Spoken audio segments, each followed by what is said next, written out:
Hi, Benny. Well, good morning, guys. It's 5 in the morning, and we're about to drive 2 hours away to go get a pickup truck. A very cool pickup truck. K-band.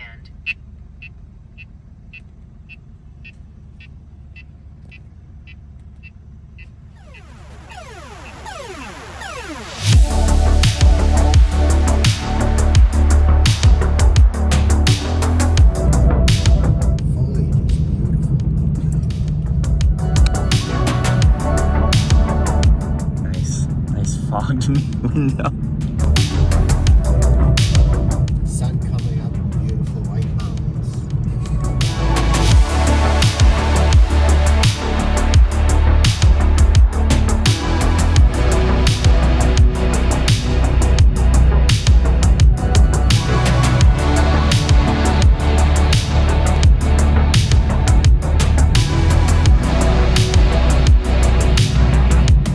Weird color.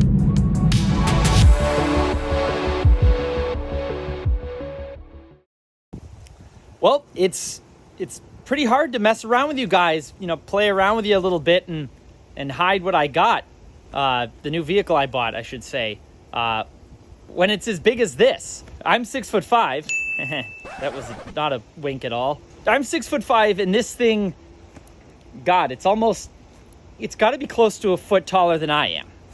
So, it's something quite substantial. And I really can't hide it from you guys anymore. Say hello to my new pickup truck.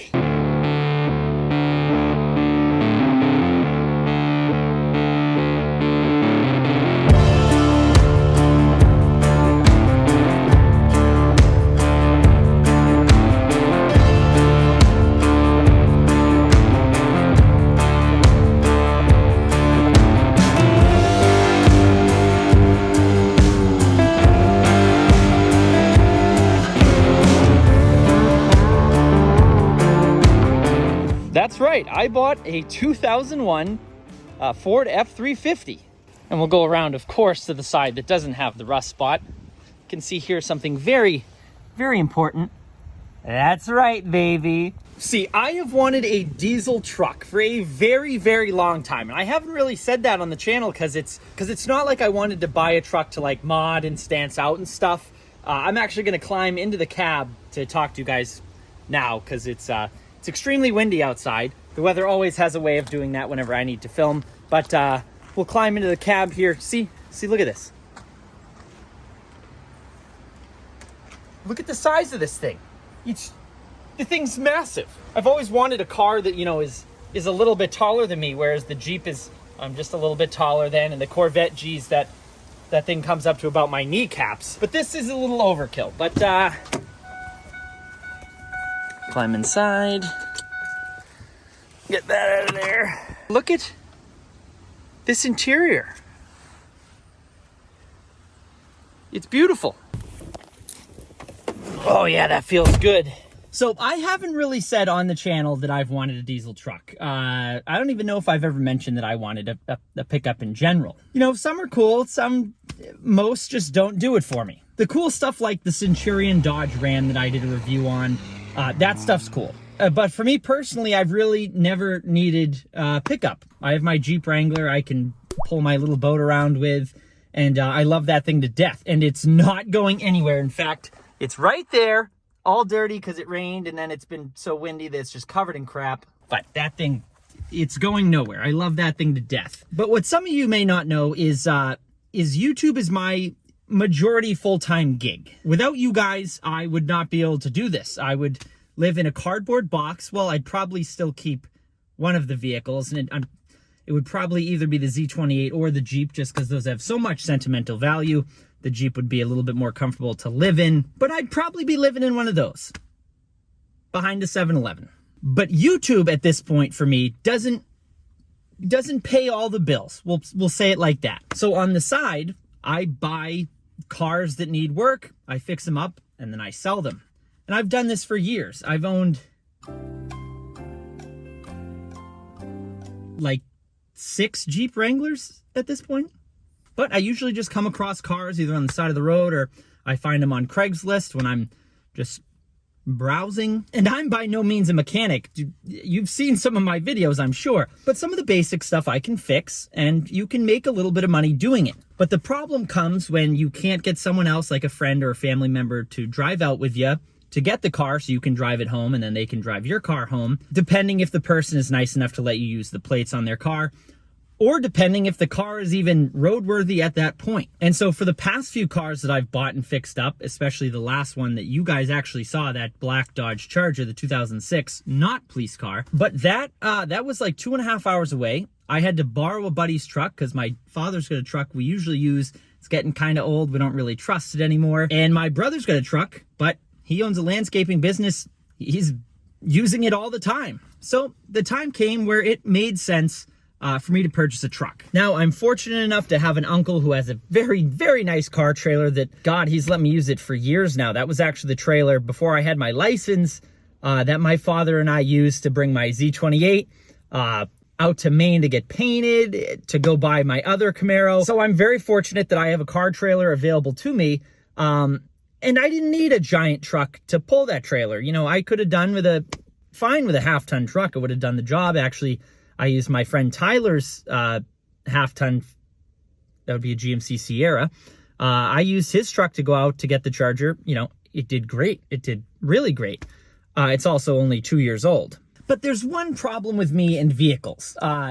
When I buy something that I'm going to keep, it usually has sentimental value, or I've done a crap ton of research to pick what I wanted. You guys know, as with my Jeep, with my Z28, I'm very sentimental towards my cars. They're not just cars to me, they're my life.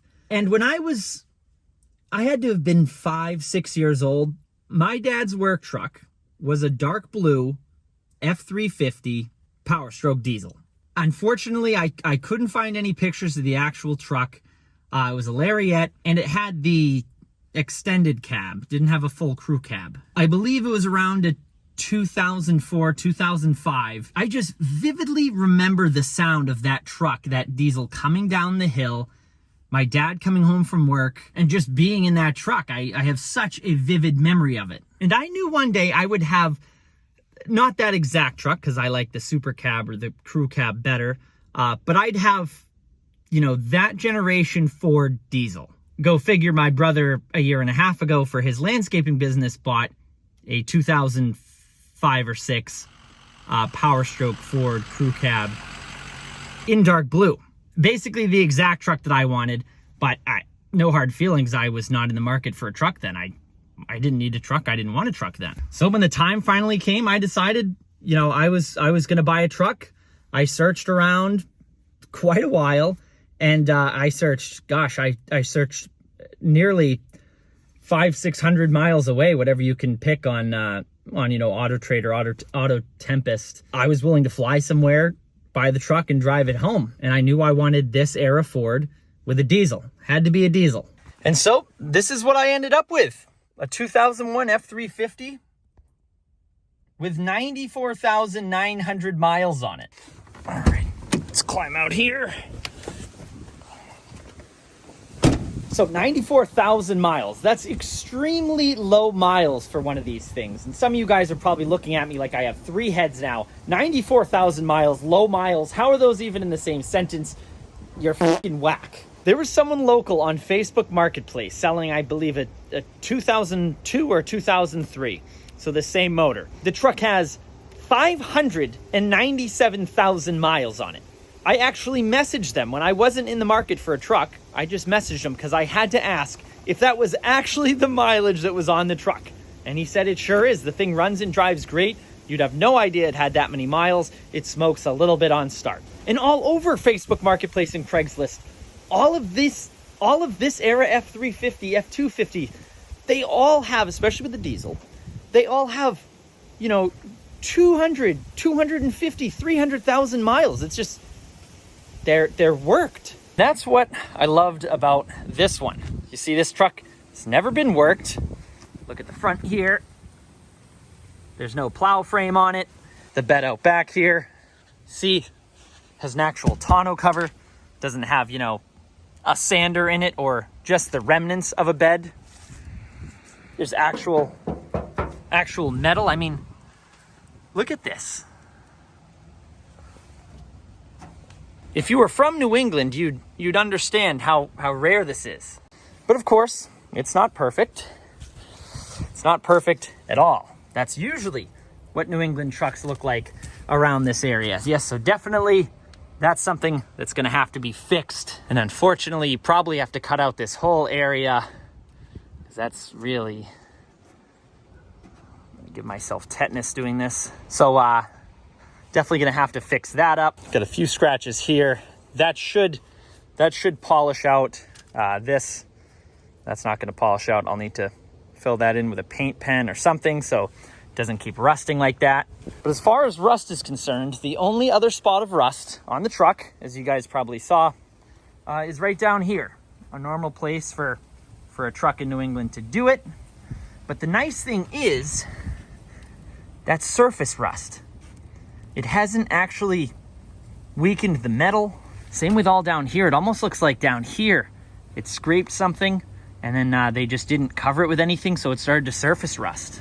This one back here is a little bit worse, but it still feels solid.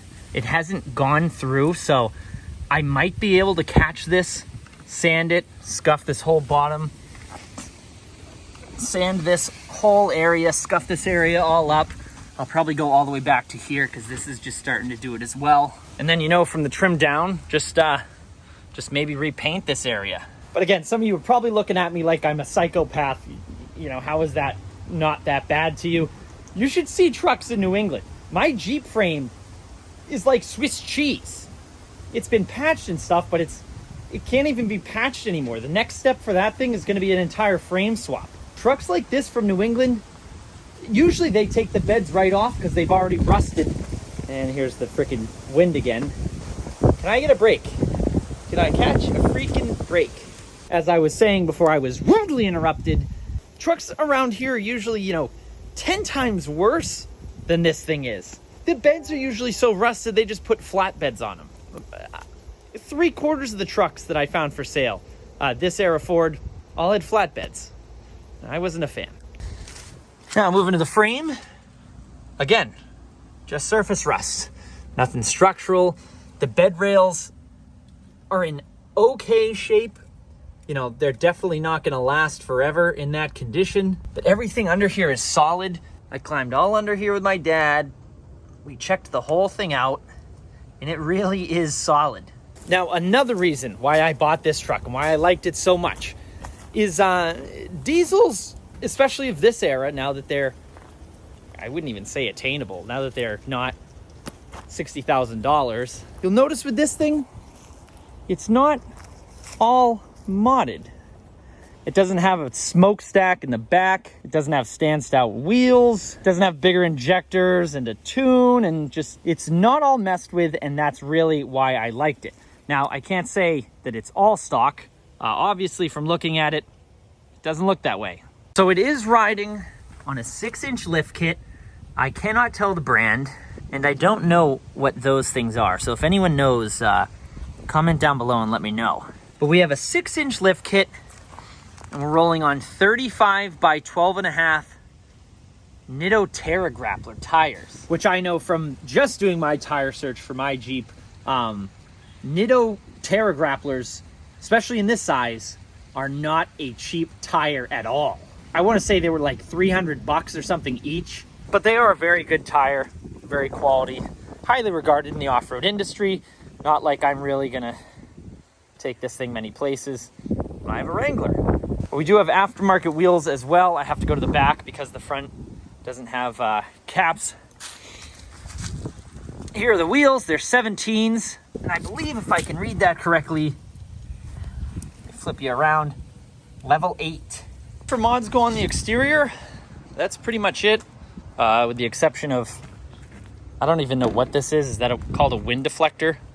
And then up front here, we also have a little light bar to replace the fog lights, and there's a little switch for it. Actually, it's done pretty neatly. I couldn't even see any of the wiring in the engine bay, but there's a nice little switch on the inside for it. I don't think I'll be keeping that in there though. We'll climb inside here. Oh, we don't have to climb inside. Pop this. It's a good thing I'm this tall, because I don't know how you would open this hood, actually, or shut it, if you are shorter than I am. Look at this. I almost got a full outstretched arm to grab this thing. For you average size folks, I don't even know what you do. Put a little string, pull it down like that. But enough flexing of my height. Here's what I'm gonna flex now. This, of course, being the 7.3 liter Powerstroke turbo diesel V8. Oh yeah, did I mention turbo? Yeah, that's right. Single turbo diesel V8 producing a whopping 250 horsepower and 505 foot-pounds of torque. It's insane. These things are just built to just tug. They're like the automotive equivalent of a tugboat. But really clean in here. If you can even see anything, there's just so much going on. It's a massive, massive engine, this is. But they put new batteries in it when I got it. It looks like when they replaced stuff, it was done with genuine Ford stuff. I think if that's been replaced, that was just a guess. Only thing that I don't know is what this thing is. This light just ticks when the engine's running. I don't know if it's some sort of timing thing or what. But the rest of the engine, bone stock, no major leaks, no leaks at all, actually. Knock on wood. Again, just another thing I liked about it. It was stock, not all messed with. There we go. Definitely taking this thing off. I don't like that. I think it's ugly. You guys think? Keep it on, take it off. I'm taking it off. But with that massive power plant, I can now pull 10,000 pounds.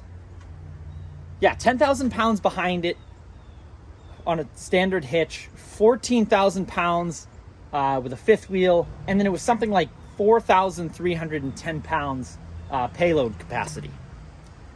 I don't know what I would ever put in that bed that's 4,310 pounds. We'll climb back inside here. We got a 4-speed automatic trans. This is one of the only automatic vehicles I've ever owned. You have anything for me, mailman? One of the only automatic cars I've ever had, besides the Dodge Chargers, which actually were column shift just like this. But all you carbon fiber boys will love the fact that I have stick-on carbon fiber everywhere. Every freaking where. Ugh. Just doesn't fit the truck. That's just my personal opinion, though. Everyone to each their own. I will be replacing the carbon fiber with wood trim. Oh yeah, baby. I want wood trim all over my truck. I am one of those people. But other than that wood trim, the interior is absolutely freaking mint. And the only other mod is this touchscreen radio, which is kind of cool. Let me turn this thing on. Let me turn this thing on for you. Oh, we have remote start as well. I've heard using remote start in an older diesel is not that smart, though, because it can't cycle the glow plugs or something. Some brands of starters don't have that capacity to do so. I think I'm going to like listening to this thing start in the cold anyways. But here we go. Let's get this thing fired up. It's a freaking Garmin head unit. Well, it has Garmin in it. This is sick. Watch this. Please load. Turn that off. Okay, look at this. It's a Garmin. How cool is that? I don't know why I think that's so cool. Maybe because when I was growing up as a kid, whenever we had to go somewhere, we had the old stick on the dash Garmin, which isn't even that old. People probably still use them. I just didn't know they made head units that had Garmin navigation in them. It's just like such nostalgia looking at that and driving, because I was like 8 years old. I couldn't drive when we were driving with the guidance of Garmin, Mr. Garmin or Mrs. I just think that's so cool, but I won't even be using that sort of guidance because plug this in here. We've got frickin' Apple CarPlay. Let's go. Look at this, all that cool stuff. A little bit delayed, not as nice as the one I have in my Vet. Oh, it's very glitchy. I think it's a little nervous to be on camera, to be honest. I wonder how I can get Tinder to go right there. Fill in that spot. Do a little swiping and driving. Just kidding, I would never do that. But anyways, that's about it for the interior. It's in mint condition. The seats don't even really look like they've been sat on. There's no cracks in the plastic or stains. It really is, it's crazy. You just, around here, you don't find pickup trucks in this shape anymore. Usually they were all worked, rusted out, and just destroyed. So what are my plans for it? As I said, I'm going to work it. I'm going to tow with it and stuff. I'm actually going to, I think I'm going to daily it for a little while. Just give the Jeep a little bit of a break. I've driven that thing every day for so long. There's nothing wrong with it. I feel bad.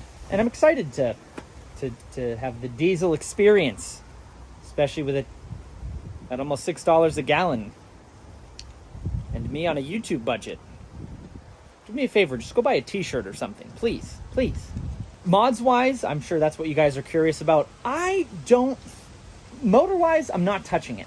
I don't know if this is the factory exhaust. Actually, I'll show you guys to see if you guys, some of you diesel guys might know.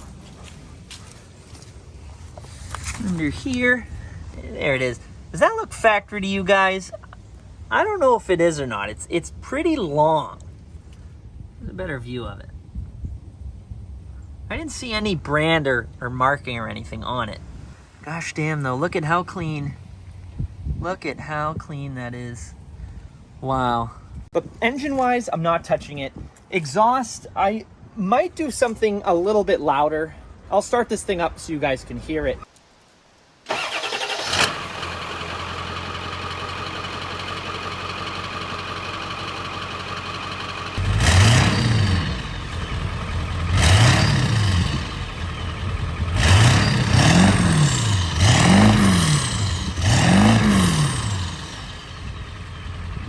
So maybe I'll do an exhaust. I'm not doing some exhaust, big exhaust tip or routing it through the bed. No, none of that. Maybe just a little bit louder.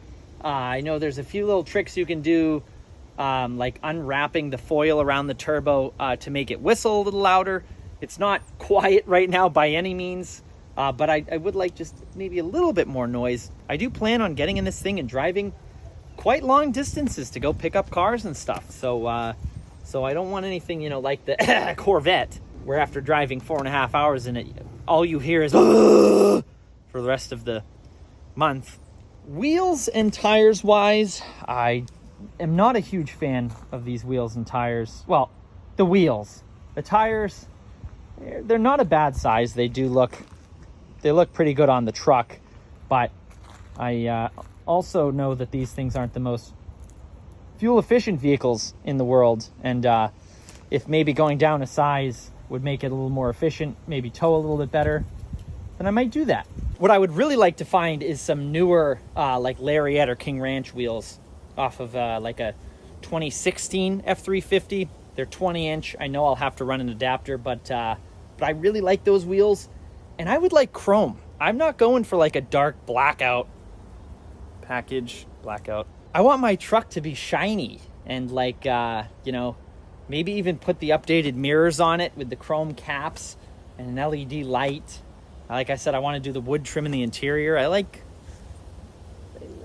the truck to be a little bit fancier. I have my dark rugged off-roader and stuff. This is kind of like a I won't be afraid to take it down a dirt road, but I won't be brushing it against trees and branches and bumping into things with it like I do in my Jeep. And lastly, I know I'm gonna get a lot of shit for this one. I don't know why I'm spitting everywhere, but I kind of want to lower it a little bit, like lower the suspension. Please don't shoot me. Look, I didn't really want a truck this big. I bought this truck because it was such low miles. It had one owner from 2001 to 2021. It was never worked, never plowed with, not all rusted out, never like towed, heavy stuff around. I liked that it was like almost like a fresh slate. Just a minute while the tornado passes by again. Oh, I need a garage. I would have filmed this in the garage, but the truck is too tall. Now that you can hear me, I didn't really want a truck that was this big. And when I saw that this thing was lifted and had the bigger tires and stuff, which the lift does kind of affect the way it drives. It floats around a little bit, nothing crazy. It's not undrivable by any means. It's just you have to pay attention when you're driving it, which I'm pretty used to. Anytime you take the Jeep on the highway, it's like flying an airplane. But especially if I'm going to be towing and stuff, you know, I don't need 2 feet of I don't need 2 feet of friggin' space between the fender and the rear tire.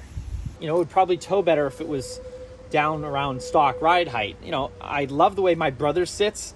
I think his just has a leveling kit in it. So that's definitely something that I'm going to consider.